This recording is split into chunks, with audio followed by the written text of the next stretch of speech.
Hi, hello and welcome to Bhuvi's Tutorials. May 23rd டிஸ்கஷனோட ஒரு ஓவர்வியூவை தான் நம்ம இந்த வீடியோவில் பார்க்க போகிறோம். யார் யார் கலந்துக்கிட்டாங்க இந்த மாதிரி அத்தனை டீட்டெயில்ஸும் நம்மளோட ப்ரீவியஸ் வீடியோவில் நம்ம பார்த்தோம்.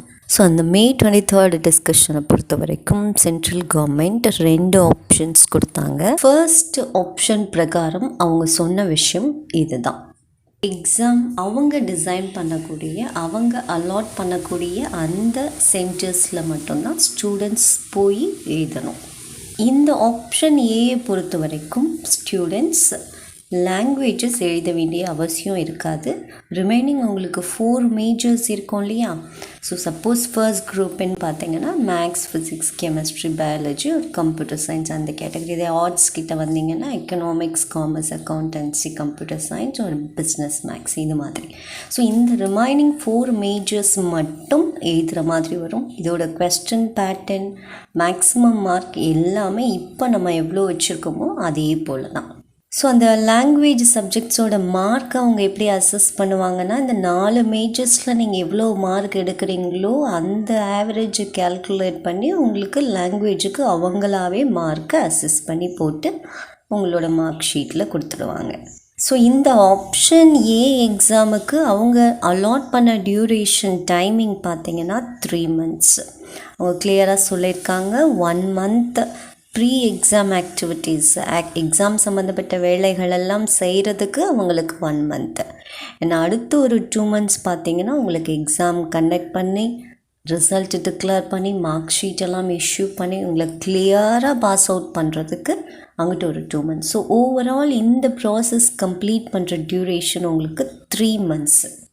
அதே போல் அவங்க ஒரு எக்ஸாம் டேட்டையும் அவங்க கொடுத்துட்டாங்க. எக்ஸாம் இந்த ஆப்ஷன் ஏ பிரகாரம் எப்போது ஸ்டார்ட் ஆகுதுன்னா August 1 ஸ்டார்ட் ஆகி August 20 உங்களுக்கு முடிக்கிற மாதிரி. அதே போல் ரிசல்ட் அனௌன்ஸ்மெண்ட் டேட்டையும் அவங்க கொடுத்துட்டாங்க இதில் September 20. ஸோ இதுதான் சென்ட்ரல் கவர்மெண்ட்டோட நிலைப்பாடு.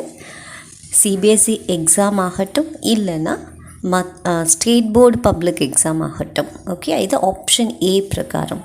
அடுத்து ஆப்ஷன் பியில் அவங்களோட சஜஷன் நம்ம அங்கே பார்த்தோம். அவங்க அலாட் பண்ணுறது எக்ஸாம் சென்டர். ஆனால் ஆப்ஷன் பியில் அந்தந்த ஸ்கூலே சென்டராக இருக்கும். ஸோ ஸ்டூடெண்ட்ஸ் ரொம்ப தூரம் போகணுன்னு அவசியம் இருக்காது. இந்த ஆப்ஷன் பியை பொறுத்த வரைக்கும் அவங்க ஸ்கூல்லையே அந்தந்த ஸ்டூடெண்ட்ஸ் எக்ஸாம்ஸ் எழுதிக்கலாம். அதே போல் டியூரேஷனை ஷார்ட் பண்ணிட்டாங்க. ஸோ 180 minutes அப்படிங்கிறத அவங்க 90 minutesஸாக ஷார்ட் பண்ணிட்டாங்க. அதே மாதிரி கொஷின் பேட்டர்னையும் இந்த ஆப்ஷனில் சேஞ்ச் பண்ணிட்டாங்க. முழுக்க எம்சிக்யூஸும் ப்ளஸ் ஷார்ட் ஆன்சர் கொஷின்ஸும் கொடுக்குறதாவும் இதில் சஜஸ்ட் பண்ணியிருக்காங்க. இன்னொரு மெயின் திங் என்னென்னா, இதில் நீங்கள் 4 சப்ஜெக்ட்ஸ் எழுதுகிற மாதிரி ஒரு லாங்குவேஜ், எய்தர் தமிழ் இல்லைன்னா வேறு language are English. So languages 2 லாங்குவேஜஸில் நீங்களாக சூஸ் பண்ணிக்கலாம் ஏதோ ஒரு லாங்குவேஜ். அதே போல் மேஜர்ஸ் 4 மேஜர்ஸில் உங்களோட ஹையர் ஸ்டடீஸ்க்கு தேவைப்படக்கூடிய சப்ஜெக்ட்ஸ் ஒரு 3 எலெக்டிவ் சப்ஜெக்ட்ஸை நீங்கள் சூஸ் பண்ணி எழுதிக்கலாம். ஃபார் எக்ஸாம்பிள், நான் நீட் ஆஸ்பிரண்ட், நான் மெடிசனுக்குள்ளே தான் போகிறேன் அப்படின்னு நினச்சிங்கன்னா நீங்கள் ஃபிசிக்ஸ், கெமிஸ்ட்ரி, பயாலஜி சூஸ் பண்ணலாம்.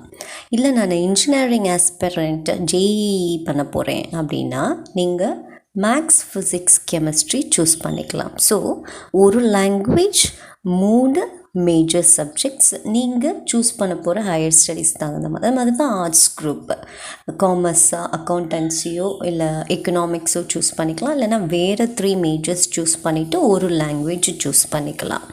கிளியராக. ஸோ ஒரு லாங்குவேஜ் 3 மேஜர்ஸ் 4 சப்ஜெக்ட்ஸ் தான் நீங்கள் எழுதுறீங்க. இந்த ரிமைனிங் 2 சப்ஜெக்ட்ஸ் இருக்கு இல்லையா, ஒரு லாங்குவேஜ் ஒரு மேஜர் இருக்கு இல்லையா, இந்த மார்க்ஸை இந்த சப்ஜெக்ட்ஸோட மார்க்ஸை எப்படி அசஸ் பண்ணுறாங்கன்னா, நீங்கள் எழுதின இந்த 4 சப்ஜெக்ட்ஸோட மார்க்ஸை கன்சாலிடேட் பண்ணி ஆவரேஜ் போட்டு ஒரு ஆவரேஜான மார்க்கை அவங்களே அந்த ரிமைனிங் 2 சப்ஜெக்ட்ஸ்க்கும் அசஸ் பண்ணி போட்டுடுவாங்க. இதில் எக்ஸாமினேஷன் டேட் என்ன சொல்கிறாங்கன்னு பார்த்தீங்கன்னா, இதை 2 விதமாக 2 டியூரேஷனாக பிரிச்சுருக்காங்க, 2 செஷனாக பிரிச்சுருக்காங்க. அதாவது ஃபஸ்ட்டு செஷன் ஒருவேளை கோவிட் கேசஸ் சில ஸ்டேட்ஸில் நல்லா கம்மியாக இருக்குது அப்படின்னு சொன்னால் ஃபஸ்ட்டு ஃபேஸில் எக்ஸாம் கண்டக்ட் பண்ணி முடிச்சுடுவாங்க. ஃபஸ்ட்டு ஃபேஸோட டியூரேஷன் பார்த்திங்கன்னா ஜூலை 15 to ஆகஸ்ட் 1. ஒரு சில ஸ்டேட்ஸில் கொஞ்சம் லேட்டாக டவுன் ஆகுதுன்னு வைங்க, அவங்க இந்த செகண்ட் ஃபேஸை சூஸ் பண்ணிக்கலாம். செகண்ட் ஃபேஸோட எக்ஸாம் எப்போ ஸ்டார்ட் ஆகுதுன்னு பார்த்தீங்கன்னா ஆகஸ்ட் 5 to 26. ஸோ 2 ஆப்ஷன்ஸை அவங்க கிளியராக சஜஸ்ட் பண்ணிட்டாங்க. சிபிஎஸ்சி எக்ஸாம்ஸ்க்கு இதை ஸ்டேட் போர்டுக்கும் பண்ணலாமா அப்படின்னு சொல்லி எல்லா ஸ்டேட்ஸ் மினிஸ்டர்ஸ் கூடயும் டிஸ்கஸ் பண்ணாங்க. இந்த டிஸ்கஷன் தான் அன்னைக்கு நடந்தது. ஸோ அதில் மேக்ஸிமம் ஸ்டேட்ஸ் எந்த ஆப்ஷனை சூஸ் பண்ணாங்கன்னா ஆப்ஷன் பியை சூஸ் பண்ணியிருக்காங்க. அதாவது அந்த எம்சிக்யூ டைப்பில் உள்ள ஷார்ட்டர் டியூரேஷனில் வைக்கக்கூடிய ஒரு லாங்குவேஜ் 3 மேஜர் அந்த பேசிஸ் எக்ஸாமை சூஸ் பண்ணியிருக்காங்க. வெரி ஃபியூ ஸ்டேட்ஸ் ஃபஸ்ட் ஆப்ஷனை சூஸ் பண்ணியிருக்காங்க. ஸோ விரல் விட்டு எண்ணக்கூடிய அளவில் இருக்கக்கூடிய 1 or 2 ஸ்டேட்ஸ் இந்த 2 ஆப்ஷனையுமே எடுக்காமல் இன்னொரு ஆப்ஷனுக்குள்ளே போயிருக்காங்க. அது என்ன ஆப்ஷன்?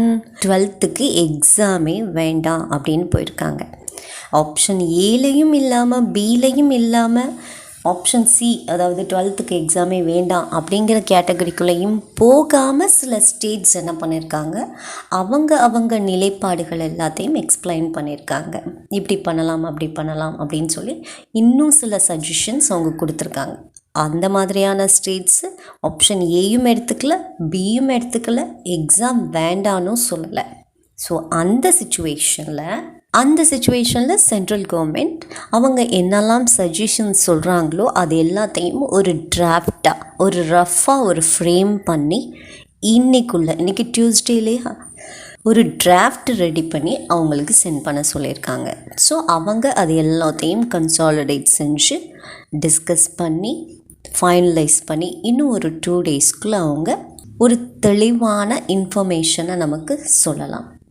ஸோ ஓவரால் இதுலேருந்து நமக்கு கிடைக்கக்கூடிய விஷயம் பார்த்திங்கன்னா +2 பப்ளிக் எக்ஸாம் கேன்சல் ஆக சான்ஸ் இல்லை, எக்ஸாம் இருக்குது. சிபிஎஸ்சி எப்படி நடத்த போகிறாங்க அப்படிங்கிற ஒரு கிளாரிட்டி அவங்களுக்கு கிடச்சிடுச்சு. ஸோ நமக்குமே இன்னும் ஒரு 1 or 2 daysல கிடச்சிடும். ஃபர்ஸ்ட் ஆப்ஷன் செகண்ட் ஆப்ஷன் பிரகாரம் பார்த்தோன்னா +2 எக்ஸாம் கம்ப்ளீட் ஆகிறதுக்கு ஆகஸ்ட் மேக்ஸிமம் 26 ஆகிடும் அப்படின்ட்டுருக்காங்க. அப்படிங்கிற பட்சத்தில் உங்களுக்கு நீட்டு இப்போ சொன்ன டேட்டில் வைக்கிறதுக்கு சான்ஸ் இல்லை, போஸ்ட்போன் ஆகும், பட் கேன்சல் ஆகாது. ஸோ ஜேஇ நீட் மாதிரியான காம்படிட்டிவ் எக்ஸாம்ஸ் இன்னும் போஸ்ட்போன் ஆகும்.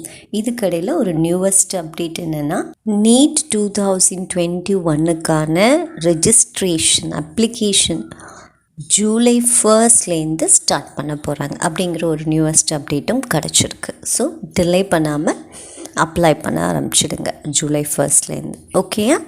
ஸோ நீட் பற்றின சில டவுட்ஸ் எதுவும் இருந்தால் எப்படி அப்ளை பண்ணணும், என்னென்னலாம் என்க்ளோஸ் பண்ண, இது மாதிரியான டீட்டெயில்ஸ் உங்களுக்கு தெரியணும்னா கேளுங்க, அது பற்றியும் நாம் வீடியோ போடலாம். ஐ ஹோப் இந்த வீடியோ மூலமா உங்களுக்கு இன்னும் ஒரு சில கிளாரிட்டி கிடச்சிருக்கும்னு நம்புகிறேன். Prepare well, rock your exams. Wish you all the very best. Thank you.